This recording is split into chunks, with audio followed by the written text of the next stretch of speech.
دوعاکە سەید الاستیغفار خوێن ئینشاء الله. کەسێ لە ئێمە نییە نەیخوێندە بێ، کەسێ لە ئێمە نییە ڕۆژانە نەیڵێ دوعایەکی گرنگ. ئەو فەرمودەی شەدادی کوڕی ئاوس، دۆستان و برام وابزانم دووەم فەرمودەیە بەڵێ با بەیەکەوە چەند ساتێ لەگەڵ ئەم فەرمودەیە بین، لەگەڵ ئەم دوعایە بین. دوعایەکی گەلێک گەورەیە، دوعایەکی گرنگ، دوعایەکی مەزن، هەمومانی خوێنین، بەیانیان ئێواران خوێندومانە، بەڵام لەوەی زۆر جوان لە ماناکەی تێنە گەیشت بێتین. شەدادی کوڕی ئاوس فەرمودەیەکمان بۆ ژێڕێتەوە لە پێغەمبەری خواوە صلی الله عليه وسلم. دەفەرمێ پێغەمبەری خوا فەرموویەتی صلی الله عليه وسلم سەید الاستیغفار. یعنی چی سەید الاستیغفار؟ واتە باشترین داوای لێخۆشبوون لە خوای گەورە، چاکترین داوای لێخۆشبوون لە خوای گەورە ئەمەیە.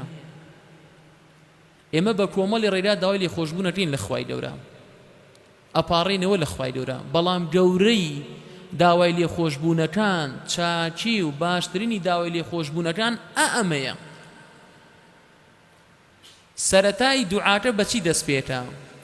شاهیدی من و تۆیە بە وەحدانەت و ئیلوهیەتی خوای گەورە.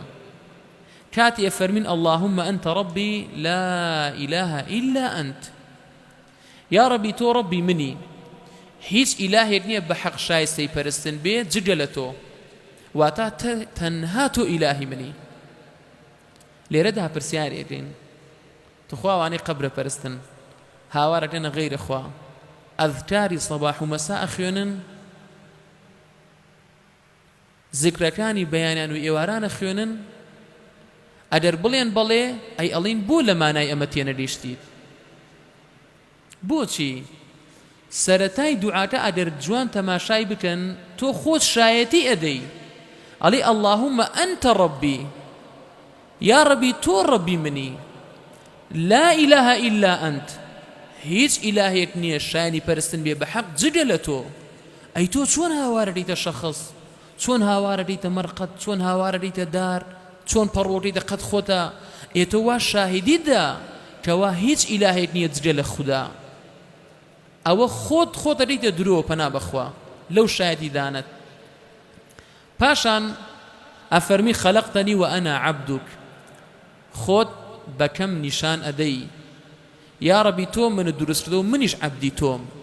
ئەمە ئیعترافە بە بێدەسەڵاتی تۆ.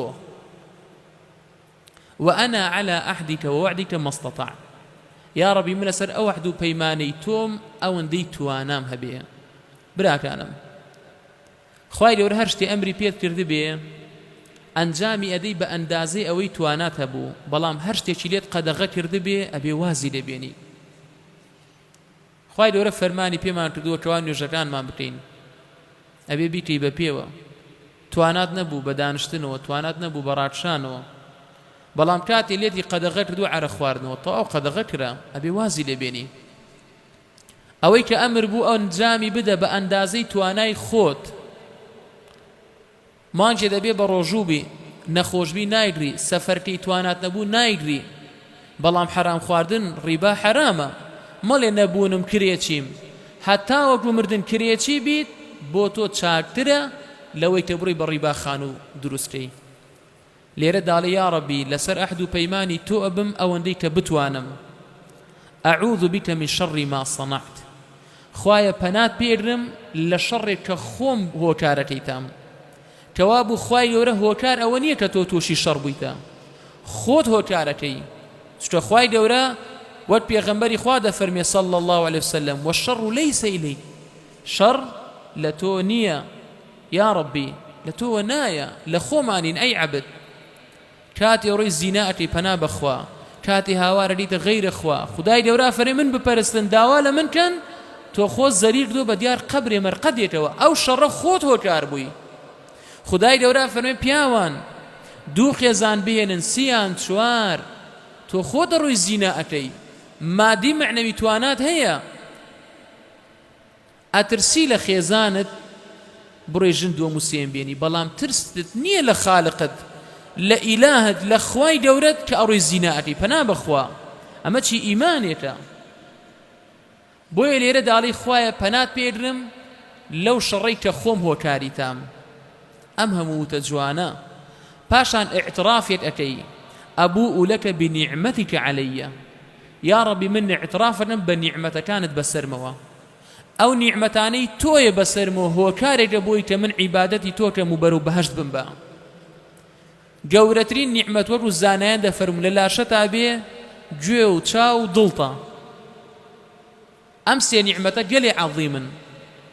خوای گەورە لە سوورەتی نەحلە کە زانایان دەفەرمون سوورەت النیعم، سوورەی نەحل سوورەتی نیعمەتەکانە، لەوێدا باسی حاڵی من و تۆکە. دەفەرمێ والله أخرجكم من بطون أمهاتكم لا تعلمون شيئا. خوای گەورە کاتی ئێمەی لە ستی دایکمانەوە دەرکردو ئێمە هیچمان نەزانیوە، هیچ نازانین. سێ نیعمەتمان پێ ئەدا کە ئەبنە هۆکاری ئەوەی کە ئێمە زانابین. وجعل لكم السمع والأبصار والأفئدة لعلكم تشكرون. خوای گەورە چیتان پێدا؟ گوێ، چاو، دڵ، بۆ ئەوەی سوپاسی من بکەن. سوپاسی خوا واتە عیبادەتی خوا بکەن. وەک پێغەمبەری خوا صلی الله عليه وسلم یا عایشە ئەفەلا ئەکون عەبدەن شەکوورا، ئەی من عەبدێ نەبم شکووری خوا بکەم.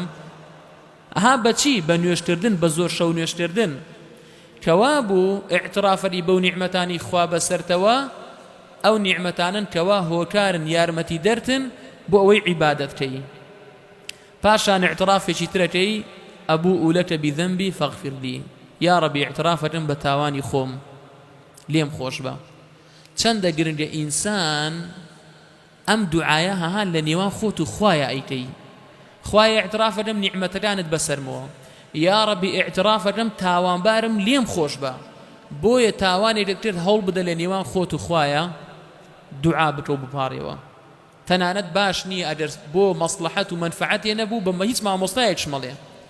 وەگەر ڕێزم بۆ زۆرێ لە مامۆستاکان یعنی بەداخەوای لێ هاتووە خەریکە لە چیرۆجیڕانەوە مسابقە ئەکەن. مامۆستای لێ ئافرەتێ تەلەفۆنی بۆم ڕوودی مامۆستا زینام کرد بە جی پیاوەکەم، و مامۆستایەترە لێ زەلامێ وتی مامۆستا من ئەوە ئافرۆشم ناو کۆڵانەکان، ئافرەتێ بردوی ماڵەوە پەنا بەخوا زینام کرد. ئەم هەموو تاوانە بۆ دیدە بای گوێی خەڵکیە. وا مەکە خەڵک متمانی نەمێنێ بە خێزانی، خەڵک متمانی نەمێنێ بە کرێکار یاخود بەو کەسانی لە ناو کۆڵانەکان ئاشتە فرۆشن. ئیعترافی تاوانی خۆت ئەوە تا باوەکو ئەم دوعایە بێ ئەبوء لەکە بذەنبی، یا ڕەبی من ئیعترافەکەم لە لای تۆ بە تاوانەکانم. فإنه لا يغفر الذنوب إلا أنت، یا ڕەبی کەسێ نییە لە تاوان خۆش بێت جگە لە تۆ. کەوا بۆ براکەم تاوانت کرد بگەڕێ و پەشیمانە بۆ لای خوای گەورە. ئەم دوعایە لە ئەفکاری سەباح و مەسا ئەخوێنرێ. پێغەمبەری خوا صلی الله عليه وسلم دەفەرمی هەر کەسی ئەم دوعایە بکا بەیانیان موقینا بها، لە ڕۆژدا ئەمە بخوێنێ یەقینی هەبێ بەم دوعایە بەو شتانی کە باسمان کرد، ئیعتراف بە وحدەتی خوای گەورە، بە تاوانی خۆت، بە نیعمەتەکانی خوا بەسەرتەوە، لە بەیانیدا بیکەی ئەگەر پێشەوەی خۆر ئاوا بێ بمری تۆ ڕۆیتە بەهەشتەوە، و لە ئێواراندا بیکەی پێشەوەی خۆر هەڵبێ بمریت ئەچیتە بەهەشتەوە. ئەمە فەضلی ئەم دوعایە لە ذیکرەکانی بەیانیان و ئێواراندا ئەی خوێنی. ئەوەی کە ماوە بیڵێم ذکری بەیانیان زۆربەی زانایان ئەفەرمون پێشەوەی خۆر هەڵبێ ئەو کاتەیە. مەبەست لەم قسەمیش ئەوەیە براکانم احتیمام و گرنگی بدەن بە نوێژی بەیانیان، کە نوێژی بەیانیتت بە تایبەتی لە جەماعەت ذکری بەیانیانە خوێنی. تۆ کاتێ نوێژەکەی خۆر دەرچووە ذکری بەیانیانت لە دەست ڕۆشت، ئەم دوعات لە دەست ڕۆشت. فەضلی ئەم دوعات لە دەست ڕۆشتەوە ئەگەر بیخوێنی و یەقینت هەبێ پێشەوەی خۆراوە بێ بمریت تۆ ئەڕوویتە بەهەشتەوە. ئەم فەضلت لە دەست چوو بەهۆی لە دەستچوونی نوێژی بەیانی. خوای گەورە هەموو لایە خۆش بێ، خوای گەورە ئیسلاحی حاڵماکە. خوا موفەقتان کە برام.